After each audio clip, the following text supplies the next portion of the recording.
Well, all right. I want to say a good morning and hello to everyone again who's jumped on this call this morning.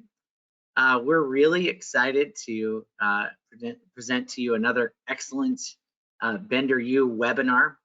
My name is Josh Keller, and I'm going to be hosting today, but also presenting on today's discussion along with some of my very esteemed colleagues.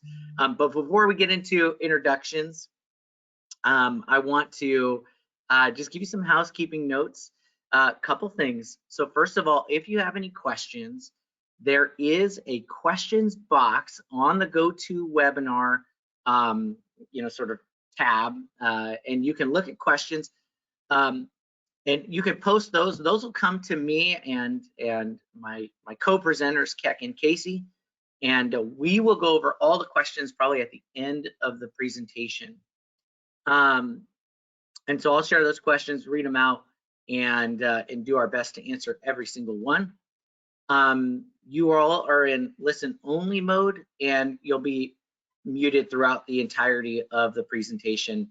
That just keeps everything running smoothly.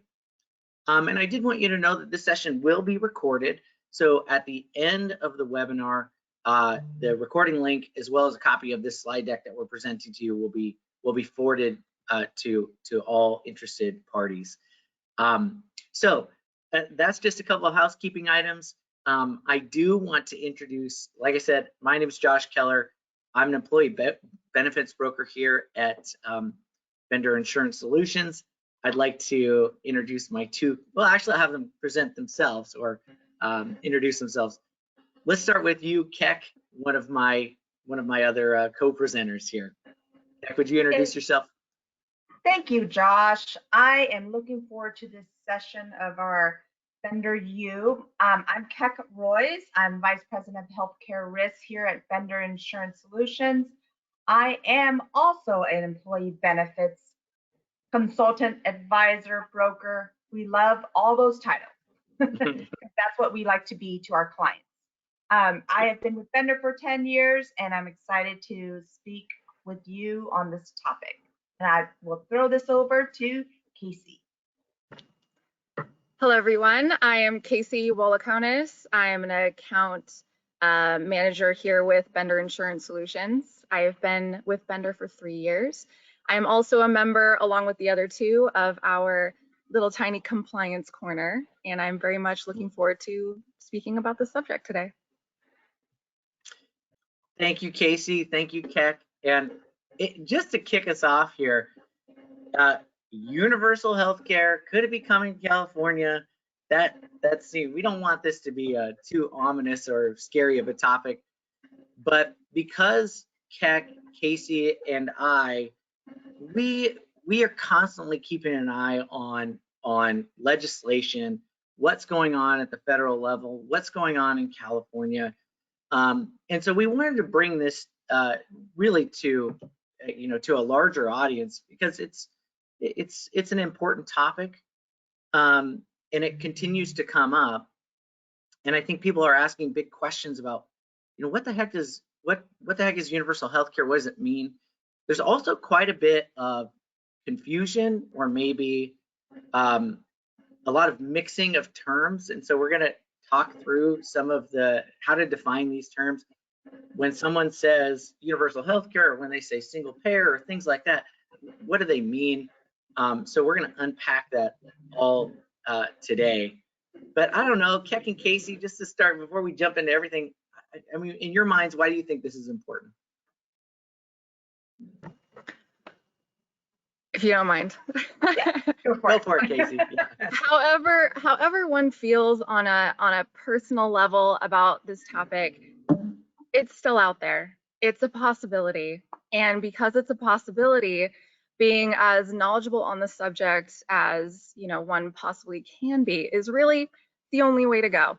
So you know what I love? I love the saying, education is elevation.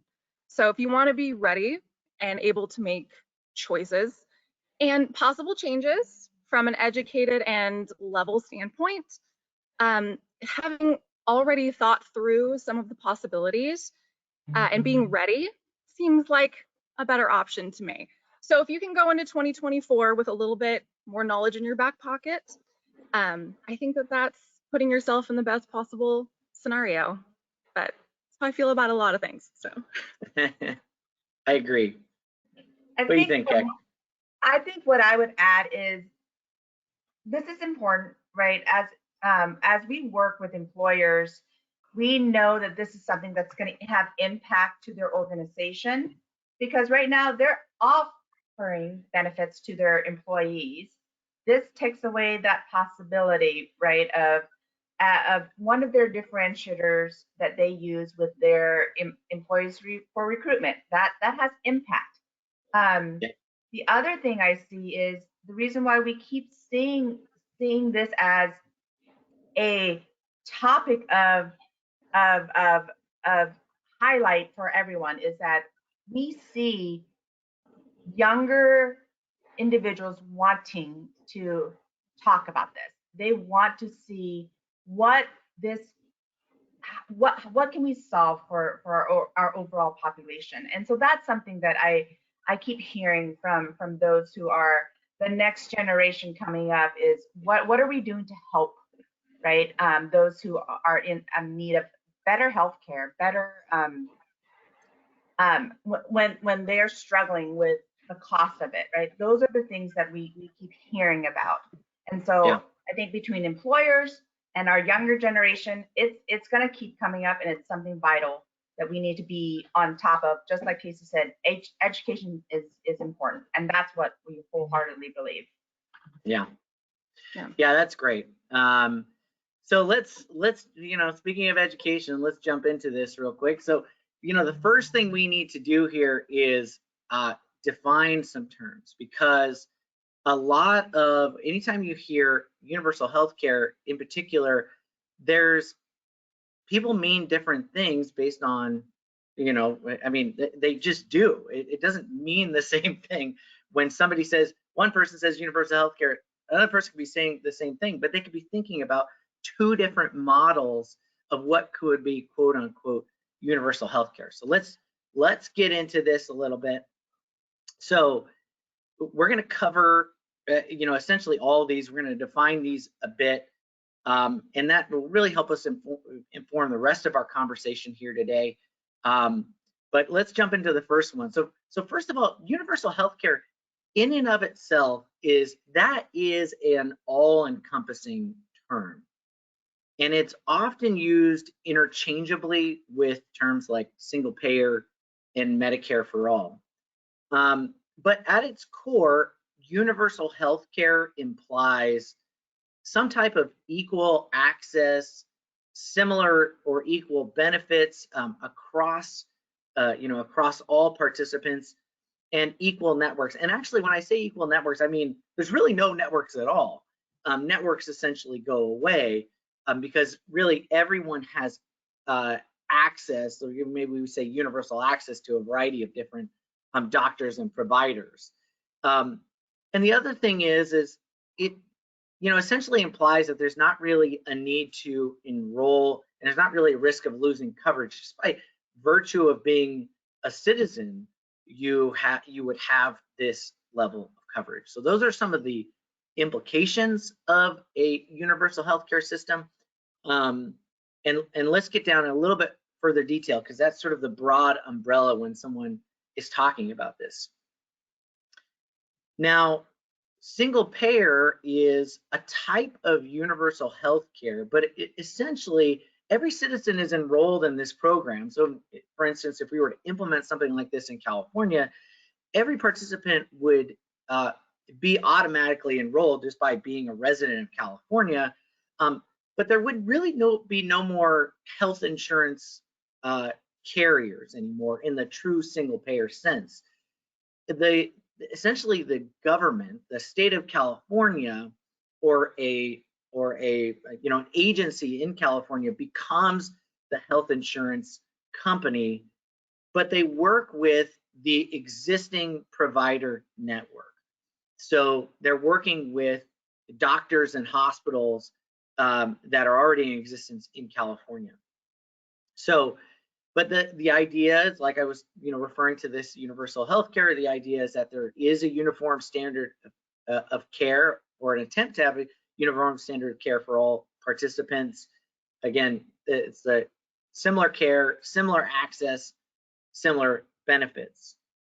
And it would reduce or remove the need for private insurers, as I mentioned. Certainly any employer-based coverage, because by virtue of being a part of this program, you no longer need it.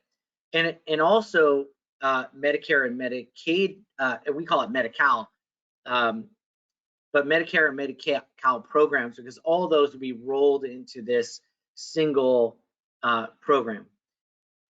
And interestingly enough, some of the early proposals that we've heard go after, hey, no more premiums, no more copays, no more deductibles, which admittedly would be really nice. And so that's sort of on the radar, because the government is essentially paying for all these things. And really, this is funded through a variety of new tax measures, whether that be payroll tax or increased sales taxes and things like that. So there's been ideas pitched around. Nothing's concrete, but that's essentially what's come up. So again, government in this situation, we use private sector healthcare providers, but the government is the insurance company. And what you hear from advocates of this type of system is that the government itself would be they'd have greater negotiating power because they have this large pool of participants that they represent. The next version that you hear about is kind of like single payer, but there are some differences.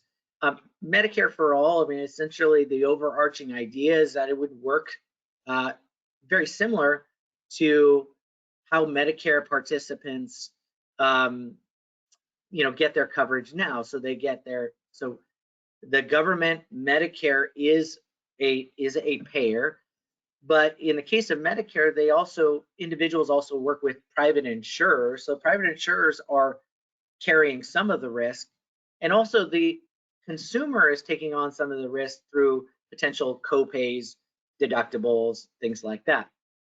So so that gives you an idea. So the government is the primary payer, but in this case for Medicare for all, this would be considered, I think, what we would call a multi-payer setup, because the government is really carrying a big portion of the cost, but private insurers are still around and they take on some of the risk.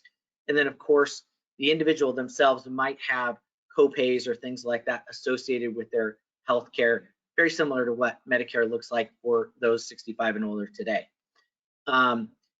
It also in this scenario could potentially eliminate employer-based programs. Again, if everybody is enrolled in this particular program, then there would be no need for an employer-based program, and also potentially eliminate low-income programs.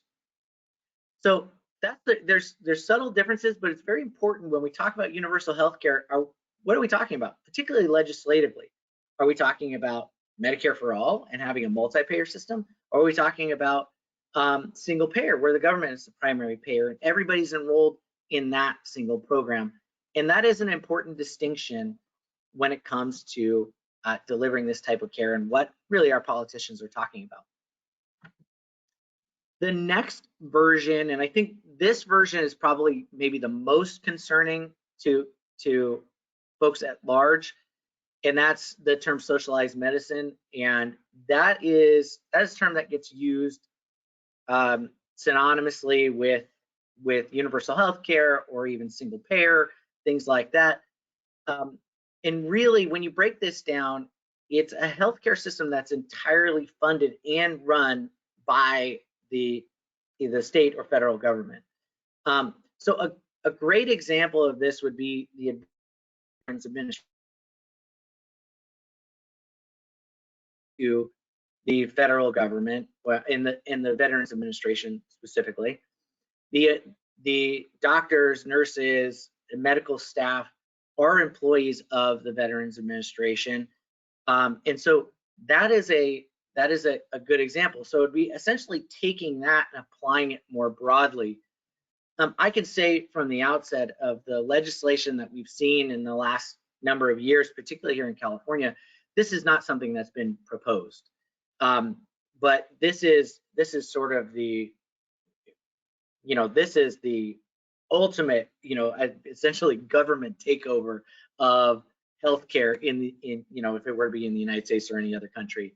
So anyway, but again, all of these things have an idea in mind of similar benefit level, leveling the playing field amongst all participants in the program itself, and rolling all federal or state programs all into this, and essentially they have one bucket of money, and that it gets applied broadly over all again, California residents, United States citizens, however that shakes out someday. And the other thing is, and this is really, there's a lot of folks are after this, and even as I'm part of an organization called KHIP, and it's a group of insurance professionals, particularly in the healthcare market, and we talk a lot about this, and we've talked with legislators about access. And in California, in particular, the legislators have been very concerned about expanding existing programs to include more folks. So in California, non-insured rates in the United States, if you can believe that, we're at about 7.5% uninsured in California. So if we were to do universal coverage or universal access, it doesn't necessarily mean that everybody would be seeing the same doctor. It just means that you would have equal opportunity to do so. And the idea is that everybody, all residents of California, for instance, would have some type of access to coverage. They'd all be enrolled in a program, and even that 7.5% would go down to 0, right? And I think a lot of legislators in California would love to see that get to 0 through a variety of different mechanisms. So that just gives you an idea. So we've talked through a variety of different types of these programs and how they're, they're used interchangeably. I don't know, Keck and Casey, I've talked a lot over the last few slides. Anything you'd want to add to those things, or definitions, or thoughts on single payer, universal health care, or anything else like that? I think one thing I want to add is the part of coverage access, right? One of the concerns that I hear out there is,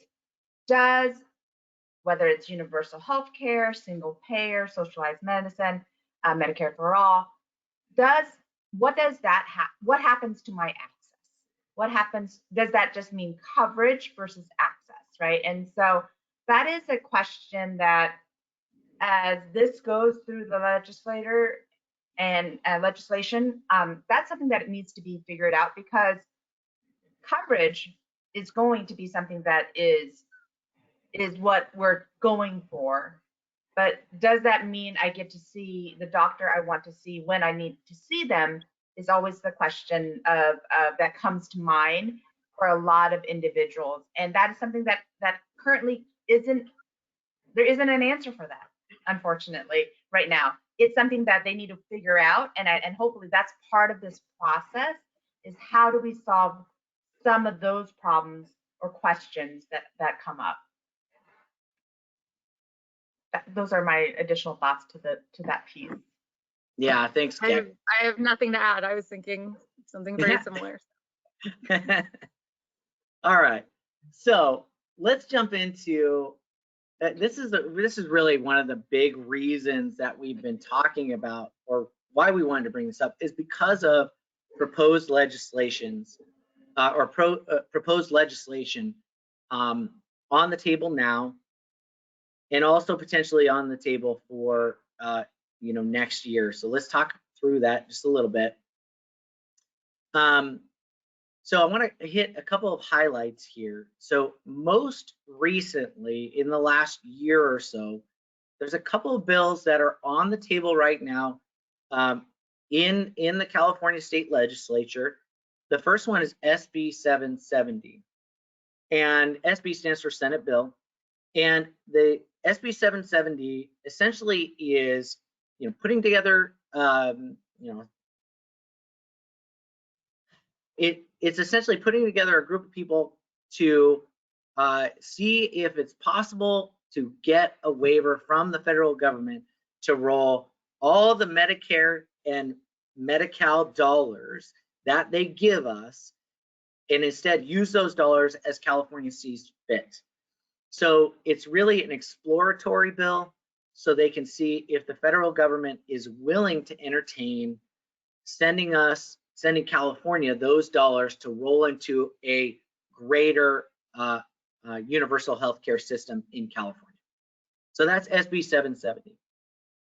And there's also a competing bill, and that's Assembly Bill 1690, very similar to SB 562, which I'll talk about, but it would establish CalCare. And it's a 2-year bill, so there's not really a whole heck of a lot of detail on it. But it's interesting. Casey, who is our sort of resident nerd when it comes to all things legislation in California, Casey, can you just give us an idea of what this means when there's a 2-year bill and it's kind of sitting back, waiting to be explored? Can you just expand on what that kind of means for a bill like this? Absolutely. I'm going to add that in my signature, by the way, President Legislation Nerd. So right now, really all it means being a 2-year bill is that it is on a longer timetable. Right now, if you look at the text around AB 1690, you see that it's very, very bare bones. It is just a placeholder currently. So from what I understand, the President of Government Relations for CNA, who is the driving force behind AB 1400, SB 562, that name will continuously come up as we learn more and more about these bills. They had a choice to introduce something this legislative cycle or not. And because this is something that they're really going to start pushing the momentum on, they made the choice to slip in a placeholder. So 2-year, meaning that it's in place now, but we won't really know anything about it until next year. So you can kind of think of it as being, the pause button has been hit on that currently. Similar to SB 770, which is a completely different place because it's already passed one house and is in the second, but it is currently in the suspense file. So both of them are sort of sitting in a pause button right now. But yeah, all that 2-year means is that both of them essentially we're going to be hearing about a lot in 2024. So that's really all that means. So they're sleeping, not dead. Sleeping, not dead. Yeah, a lot. Actually, a lot more bills come out of the suspense files than people think. I think there's a general feeling that all bills go to die there. That's not necessarily the case. I mean, SB 770 was in the Senate Appropriations Committee suspense file, made it out of there no problem and into the Assembly. So both of these, this is why this is so important to talk about now, because both of these are going to be such hot topics in 2024 for many reasons. We all know 2024 is going to bring, campaign season, all these topics are going to come. This is going to be a big one. So these two are, as you stated before, somewhat competing. One is saying we need to put the money before the program. The other one's saying we need to put the program before the money. So they will be slightly competing, but really at the end of the day, they are, trying to meet in the same place. I believe 770 was introduced by Scott Wiener, who has always been, very close to California nurses. So I'm not sure what this is going to look like, but yeah, 2024 will be big for this, I believe. Yeah. I appreciate that you said California nurses, because I forgot to say that. CNA stands for the California Nurses Association, very influential union group in California, and they've been sponsoring universal healthcare legislation. I think it was since, correct me if I'm wrong, Casey, but I think it's since either 92 or 94. So they've been pushing this for a long time. Long time, and they will continue Yeah. to do so. So yeah. Yeah. So, and actually the California Nurses Association has written, so they wrote the original bill, SB 562, and a lot of things, particularly like AB 1400, that was last year. It was very, very similar to SB 562. And essentially that was, if we were to go back to my single payer slide, it was that is sort of the definition of a single payer system. California is the payer of health insurance. Everybody in California is enrolled in that health insurance program. There are no more health insurance carriers. Employer coverage essentially goes away. Consumer cost sharing of any kind goes away.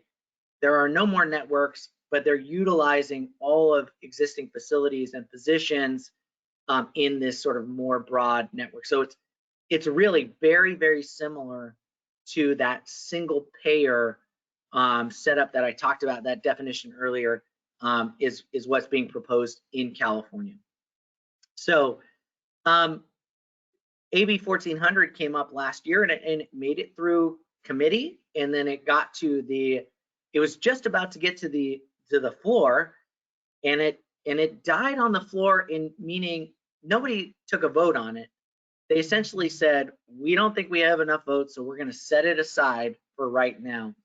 But it was, when we were looking at this last year, we had the understanding that this was going to come up again, and that's why SB 770 is coming up, AB 1690, because it's a really important bill that they want to see passed, and there's a lot of pressure to get it moving in our legislature. So I mentioned before that as of 2021, we're at about 7.5% of California that's uninsured, which is, again, if it's not lowest in the country, it's pretty darn close. And the America's Health Insurance Plans, that's essentially an association of health insurance plans. They conducted a survey, and they found that 71% of employees were fairly satisfied with their employer coverage. So, we see that as, that's a potential obstacle that they'll face when it comes to this type of legislation, in addition to the potential cost of such a program. And there's been a few numbers thrown around as far as the cost, and they're both really, really high. I mean, egregiously high. It's very costly to implement a program like this. The California Nurse Association essentially estimates the cost of putting their SB 562 like plan in place to be somewhere in the ballpark of $330 billion. AHIP estimates that it would be somewhere in the ballpark of $400 billion. But it's just a staggering amount of money. I think proponents of this would say, well, if we spend all that money, it will reduce costs elsewhere, and California has the primary negotiating power, and so on and so forth. And I think, AHIP and other organizations would disagree and say that cost is, that's probably the initial cost, and it'll likely keep going up. So interesting stuff. It's costly no matter which way you think about it. And really, in all of these bills, no one's perfectly got it figured out about how it's going. Where are we going to come up with that, even if it's on the low end of 330 billion? And that was one of the big problems with SB 562, is at the end of the day, it made it very far through the legislative process. But then they started asking the question, like, how are we going to get these things funded? Is it going to be enough?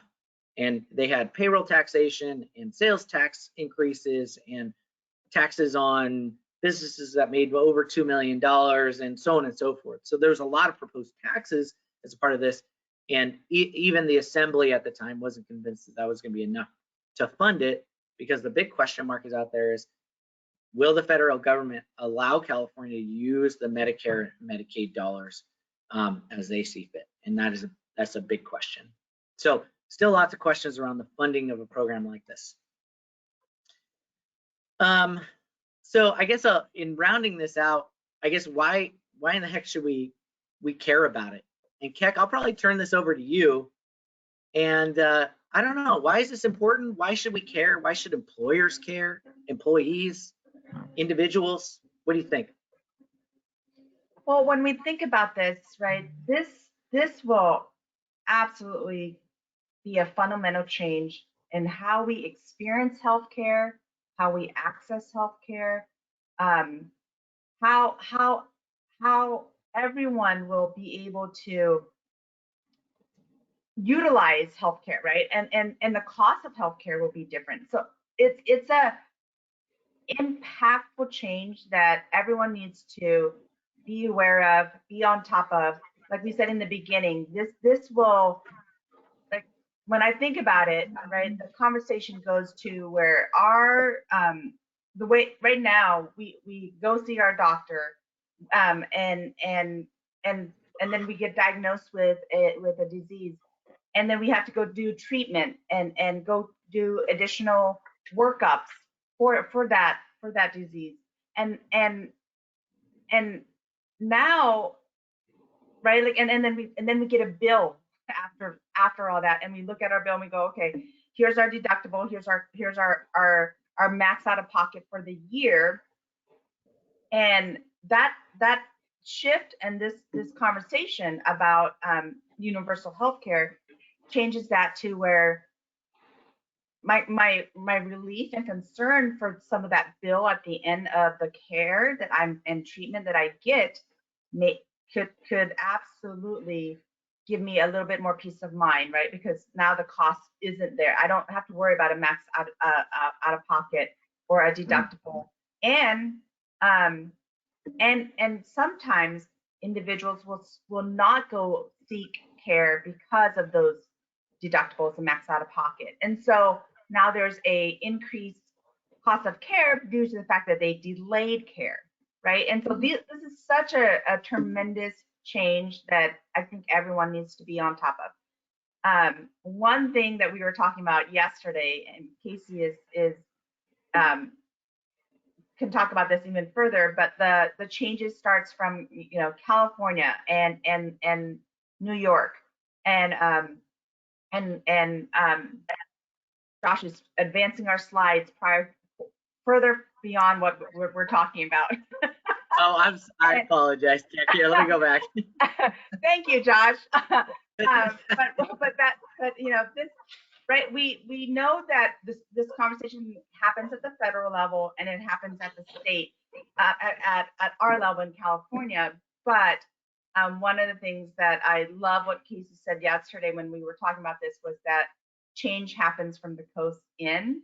And I'm giving her credit for this because it's so vital, right? As an employer, you have to consider what changes are happening, what legislation is happening in California, New York, on the East Coast and the West Coast.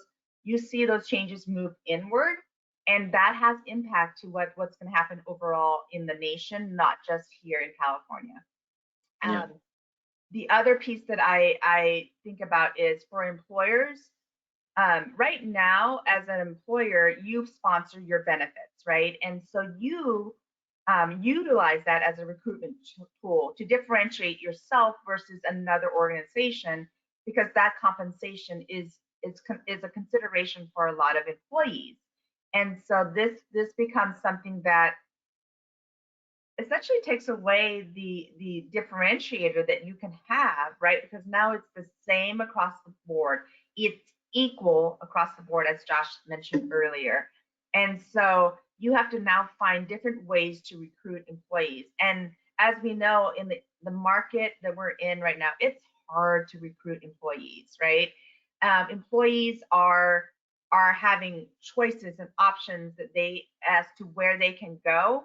And if you don't have that differentiator in your as part of your recruitment tool, it becomes a little bit more difficult to get that key talent that you were seeking.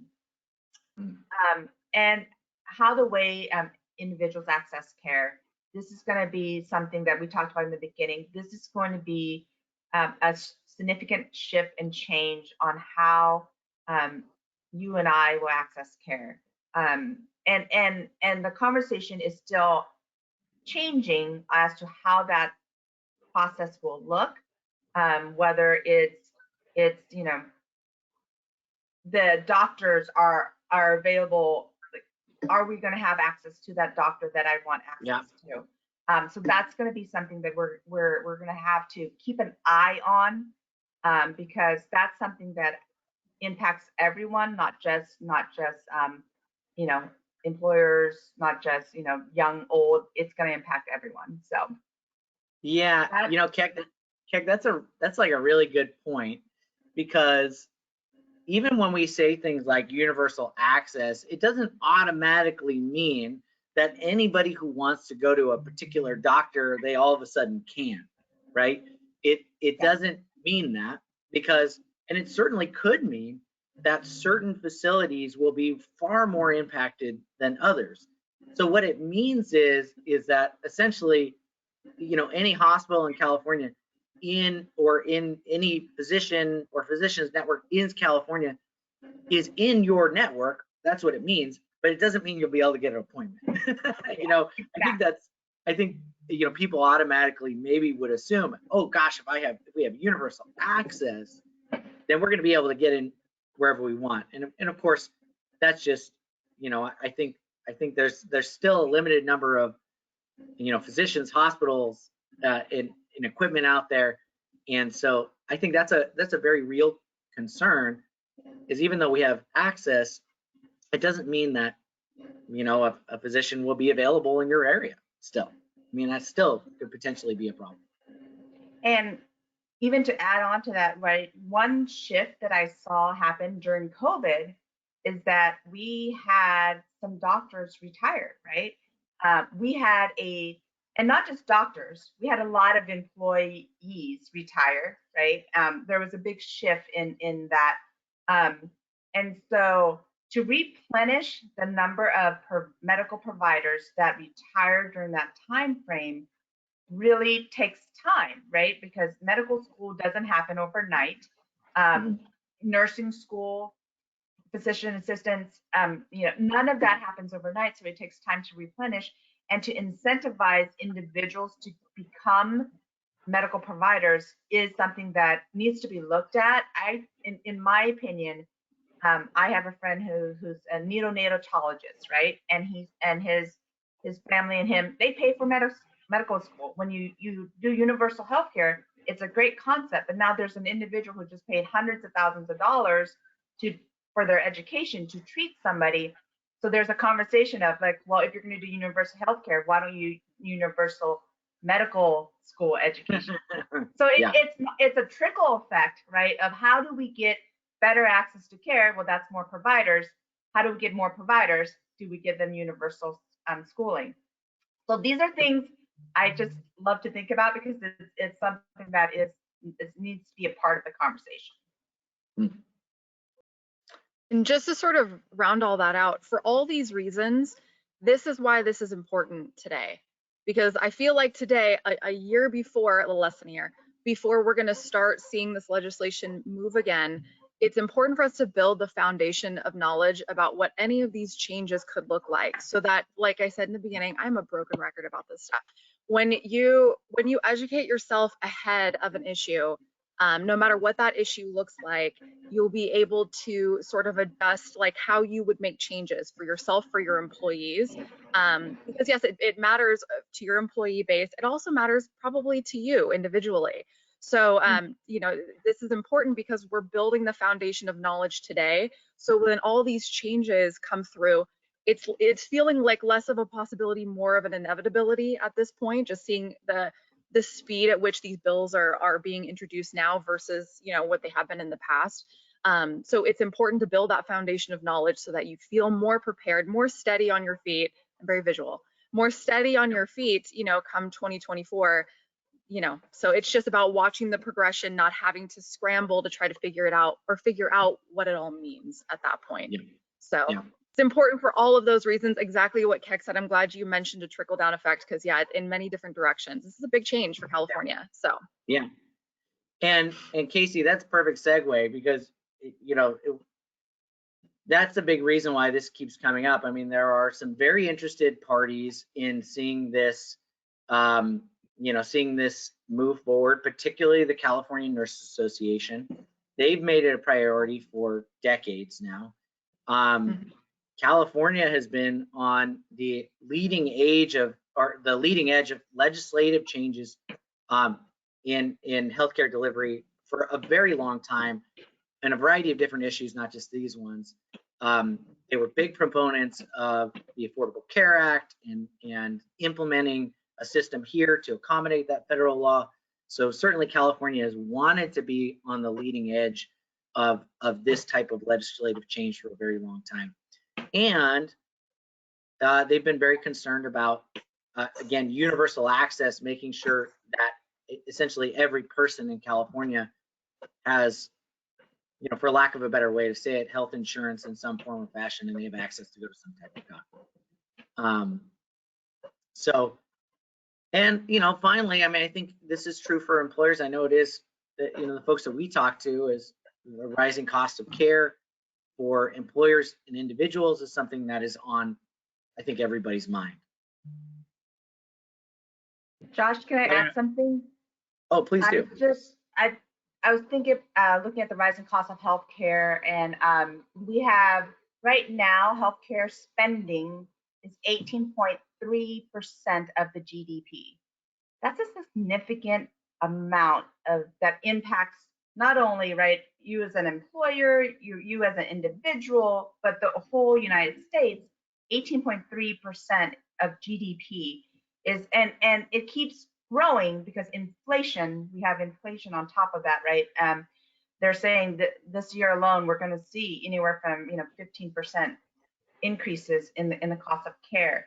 And part of this is, how do we, a lot of everyone is asking, how do we know why it's costing what it's costing, right? Like when I go to the hospital, why is it a $10,000 bill for my room, and then a $20,000 for the equipment that you use, and then another $10,000 for my doctor? So then my overall bill in the hospital for one night could be anywhere from $40,000 to $50,000.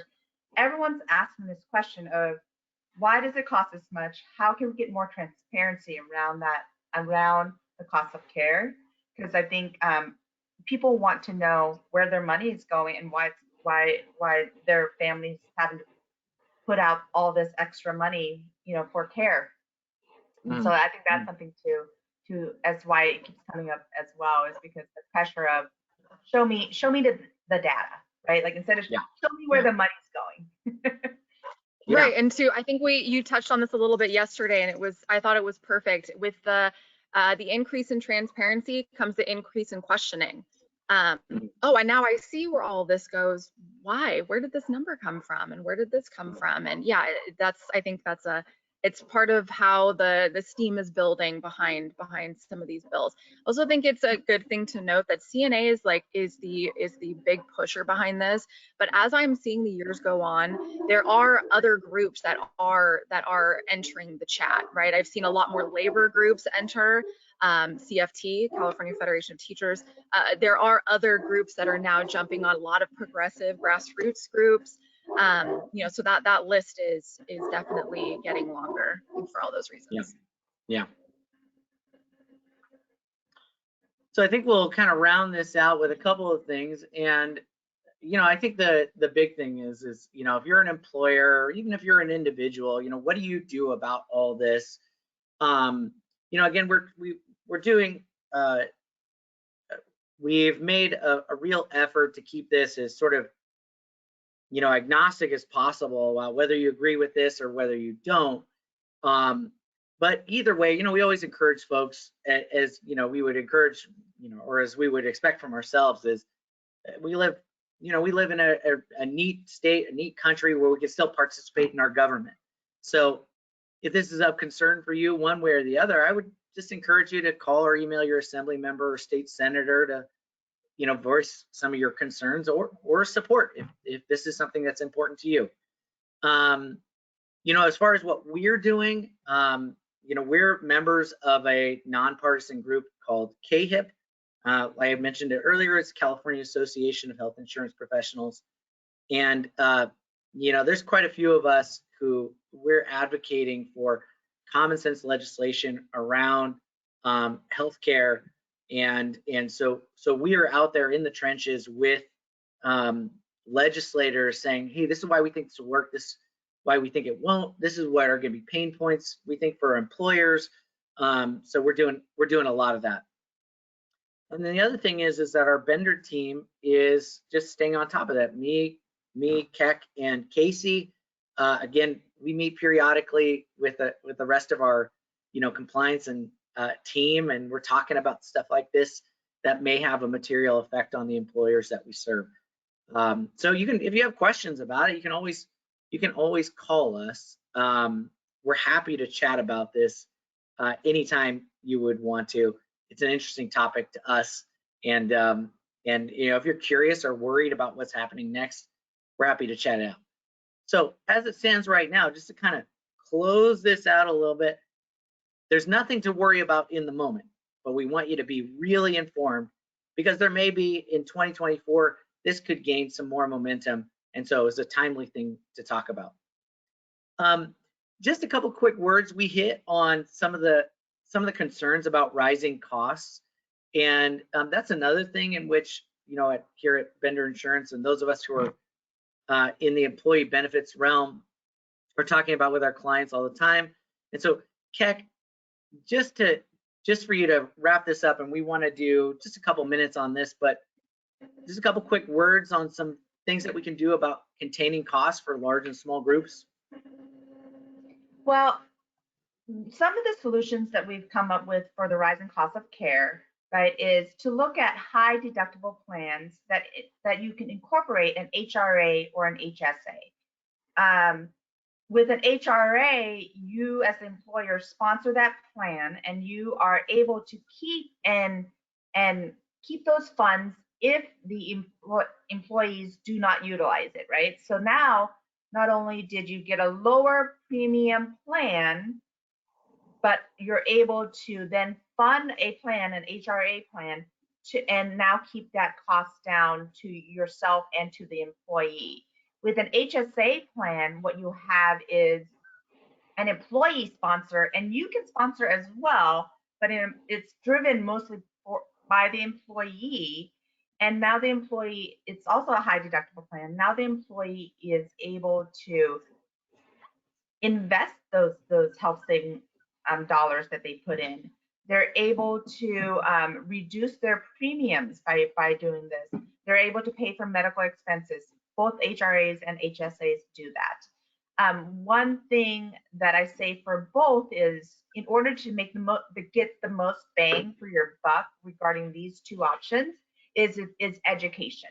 You have to educate your employees about why it's beneficial as a young 30 to 40-year-old who is healthy and has no medical issues, why these two options make sense, because now they are getting a lower premium, and then you as the employer get a lower premium cost if you're contributing to that medical plan. So it requires education, like Casey said earlier, to have them not freak out about the high deductible and go, well, I don't want to choose that plan because I'd rather choose a lower deductible plan. And these are some of the HRAs and HSAs are some great strategies that I recommend looking at and educating yourself about. One of the things that have hit some big highlights recently are self-funding plans, are self-funding captives. We have recommended this to some of our clients recently, and educated them about them. And they have seen some tremendous changes. And what comes with self-funding is you get to choose your network, your PPO network. You get to design your plan the way you want it. You get to look at pharmacy benefit plans that reduce costs initially. And part of self-funding is that you're not paying the taxes that you would normally pay as part of that premium. And so think about your current premium that you're paying for medical benefits. there's a certain set amount for claims dollars that you are paying in as part of that premium as being a fully insured employer. While with self-funding, those claims dollars, if they are not utilized, they get given back to you. And so to be able to get claims dollars back because it's not being utilized because you have a healthy population, that's tremendous change in how we look at healthcare. And so it's a great cost containment solution. It's a conversation that you should be having and educating yourself about. It does not happen overnight. I will warn you on that. Not everyone qualifies. Not everyone is as risk tolerant for self-funding captives programs. But for those who are in that 50, because it's starting as low as 50 employees, and you're not truly large enough to be the Googles and the Facebooks of the world, right? The Amazons of the world, then you can do a self-funding captive as a solution. I just want to touch on those three because we want to finish this up. Yeah, and it's neat. I mean, we're big fans of this right around here. It's just, is there a way that we can tackle this problem to the benefit of the employee and the employer? So I would just say is, there's potential options out there. Again, like Keck said, it's not for everybody, but we would encourage you to, if you're not working with us, talk to your broker. We haven't had this conversation yet. Let's talk about it, because there could be potential options out there for you. So we'll just have to see. Yeah. Now I don't see any questions in the box. So if you do have questions, you can go ahead and post them now on the questions tab in your go-to. So I'll kind of round this out, and I'll just say we do have, just to kind of close this thing out, we do have another webinar coming up on mental health in construction. So if you're in construction and you want a little help with your employees and you have concerns about their mental health, you can just click on this little QR code and you get more information on that topic on our September 20th Vendor U, which is at 9 a.m. again next month, September 20th. Should be a good one. It is a hybrid session, so you could attend in person or online. So kind of nice. And I just want to throw one more thing on that piece for that Vendor U. Mental health is something that I see a lot of employers asking about. So even though this says in construction, even if you're not in construction, I highly recommend it because everyone can utilize how to handle our mental health, right? And find some joy and happiness from what we're doing on a day-to-day basis, or even within our personal lives. Like this, I think this will allow that conversation. So don't be afraid that if you're not in construction to join. Yeah. Yep. Well, I want to say thank you to my co-presenters, Casey and Keck. The two of you are knowledgeable and wonderful, and I appreciate you. I hope you all have enjoyed this, found it informative. We enjoyed putting it together and all nerding out on this topic. And I just want to say before we close, there's nothing for us to set our hair on fire about, but I would encourage you all to keep an eye on this. We'll certainly be putting out information if more comes up on this topic, and don't be afraid to write, email, or call your legislators to voice your concerns or support, whatever it may be. Participate in government, I think, is a good thing. And there's certainly other organizations that you can participate in that have similar objectives, to see common sense health legislation put into place. So anyway, thank you all very, very much. We appreciate it. And again, if you have any questions or anything like that, please feel free to give us a call or shoot us an email. But we thank you for joining this webinar. I think that's it for now. So I hope you all have a great day, and thank you so much for attending. Thank you. Bye.